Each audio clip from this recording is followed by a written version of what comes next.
আসসালামু আলাইকুম। বাংলাদেশ বেতার রাজশাহী স্থানীয় সংবাদ পড়ছি শাহানা পারভিন। আমেরিকার মহাকাশ গবেষণা প্রতিষ্ঠান নাসার পক্ষ থেকে আমন্ত্রণ পেয়েছে রাজশাহীর বরেন্দ্র বিশ্ববিদ্যালয়ের ৫ শিক্ষার্থী। আগামী ৪ জুন আমেরিকার মেরিল্যান্ডে অবস্থিত নাসার গোডার্ড স্পেস ফ্লাইট সেন্টার জি গ্লোবাল উইনার্স সেলিব্রেশনে অংশ নেবেন তারা। বেস্ট স্টোরি টেলিং ক্যাটাগরিতে গ্লোবাল উইনার হয়ে এই শিক্ষার্থীদের নিয়ে গঠিত টিম ভয়েজার্স।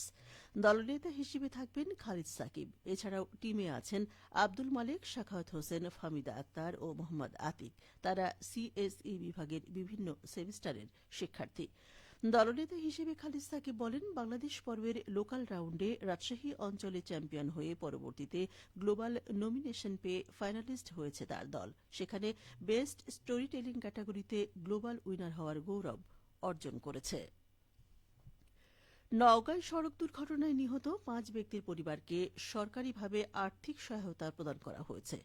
আজ সকালে অনুষ্ঠানে প্রধান অতিথি ছিলেন জেলা প্রশাসক মোহাম্মদ আব্দুল আওয়াল। অনুষ্ঠানে বিআরটিএ কর্তৃক ট্রাস্টি বোর্ডের মাধ্যমে জেলার ক্ষতিগ্রস্ত ৫টি পরিবারের প্রতিটি পরিবারকে ৫ লাখ টাকা করে মোট ২৫ লাখ টাকার চেক হস্তান্তর করা হয়। অনুষ্ঠানে অতিরিক্ত জেলা প্রশাসক এইচ ইরফান উদ্দিন আহমেদ, নওগাঁ বিআরটিএ অফিসের সহকারী পরিচালক ইঞ্জিনিয়ার আবদুল্লাহ আল মামুন, ক্ষতিগ্রস্ত পরিবারের সদস্যগণ ও অন্যান্যরা উপস্থিত ছিলেন। আসন্ন পবিত্র ঈদুল আজহা উৎসব মুখর পরিবেশে উদযাপন উপলক্ষে বেশ কিছু নির্দেশনা দিয়েছে পাবনা জেলা প্রশাসক। আজ দুপুরে পাবনা জেলা প্রশাসনের আয়োজনে জেলা প্রশাসক কার্যালয়ের সম্মেলন কক্ষে সভায় এই নির্দেশনা দেয়া হয়।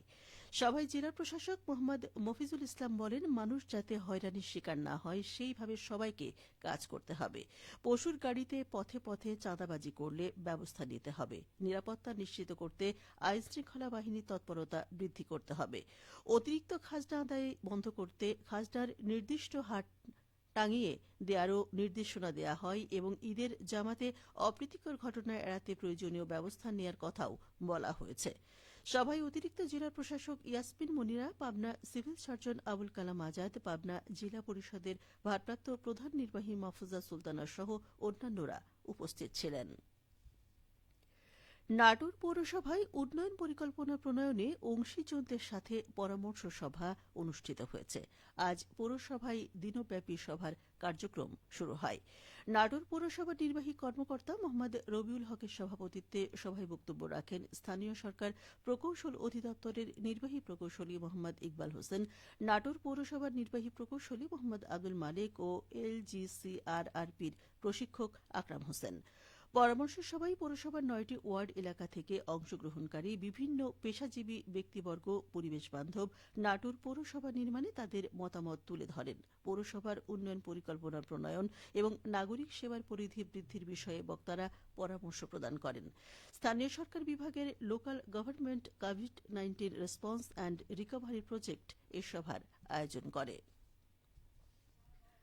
ঢাকা বিশ্ববিদ্যালয়ের শিক্ষার্থী ও ছাত্রদল নেতা শাহরিয়ার আলম সাম্য হত্যা মামলার তদন্তে গাফিলতি, হত্যাকাণ্ডে জড়িতদের গ্রেফতার ও নিরাপদ ক্যাম্পাসের দাবিতে প্রতিবাদ সমাবেশ অনুষ্ঠিত হয়েছে। আজ সিরাজগঞ্জ সরকারি কলেজ ক্যাম্পাসে কলেজ শাখা ছাত্রদলের আয়োজনে এই প্রতিবাদ সমাবেশ হয়। সমাবেশে বক্তারা বলেন, বৈষম্য বিরোধী ছাত্র আন্দোলনের সম্মুখ সারির একজন যোদ্ধা ছিলেন ছাত্রদল নেতা শাহরিয়ার আলম সাম্য। ফ্যাসিস্ট মুক্ত বাংলাদেশে সেই সাম্য নির্মমভাবে হত্যাকাণ্ডের শিকার হয়েছে, অথচ এখনও হত্যাকাণ্ডে জড়িত মূল ঘাতককে গ্রেফতার করা হয়নি। অতি দ্রুত সকল আসামিদের গ্রেফতার করে সুষ্ঠু বিচার নিশ্চিতের দাবি জানান তারা। এ সময় কলেজ ছাত্রদল নেতা S M Jewel Rana, Zahurul Islam, Roman Ahmed, ঈদুল সহ কলেজ শাখা ছাত্রদলের নেতৃবৃন্দ ও সাধারণ শিক্ষার্থীরা উপস্থিত ছিলেন। অল্প পানিতে আখের সঙ্গে ধান আবাদ করার লক্ষ্যে পাবনায় আখ খেতে সাথী ফসল হিসেবে পরীক্ষামূলকভাবে ধান চাষ শুরু হয়েছে। পাবনার ঈশ্বরদীতে অবস্থিত বাংলাদেশ সুগার ক্রপ গবেষণা ইনস্টিটিউটের বিজ্ঞানীরা ধানের সঙ্গে আখ চাষের এই পদ্ধতি উদ্ভাবন করেছেন। ইনস্টিটিউটের বিজ্ঞানীরা জানান, এ পদ্ধতির চাষে কৃষকের খরচ ১/৩ কমবে। উত্তরাঞ্চলে ১ কেজি বোরো ধান উৎপাদনে প্রায় ২৫০০ লিটার পানি লাগে, কিন্তু আখ খরা সহিষ্ণু ফসল। ধান ও আখ বিপরীত বৈশিষ্ট্যের ফসল হওয়ায় এই দুই ফসলের মিশ্র চাষে পানি সাশ্রয় হয়, ফলে সেচ ও জ্বালানি খরচ কম হয়। একই সঙ্গে ধানের জন্য প্রয়োগ করা সার আখেরও কাজে লাগে। বাংলাদেশ সুগার ক্রপ রিসার্চ ইনস্টিটিউটের মহাপরিচালক ড কবির উদ্দিন আহমেদ বলেন, ধান ও আখের যৌথ চাষ নিঃসন্দেহে অর্থনৈতিক বড় সম্ভাবনা চাষীদের জন্য। যেহেতু ধান বাংলাদেশের প্রধান ফসল, সে কারণে আখ ক্ষেতে ধানের চাষ দ্রুত জনপ্রিয়তা পাবে বলে আশা করা হচ্ছে। এতে একই খরচে কৃষক বাড়তি ফসল পাবেন। সবশেষে আবহাওয়া। আজ রাজশাহীতে সর্বোচ্চ তাপমাত্রা ছিল ৩৩.৪ ডিগ্রি এবং সর্বনিম্ন ২৩ ডিগ্রি সেলসিয়াস। বিকেল ৩টায় বাতাসে আপেক্ষিক আর্দ্রতার পরিমাণ ছিল ৬৫%। রাজশাহী ও পার্শ্ববর্তী এলাকায় আজ সূর্যাস্ত সন্ধে ৬টা ৪৩ মিনিটে। সংবাদ শেষ হল। আমাদের পরবর্তী স্থানীয় সংবাদ সন্ধে ৭টায়।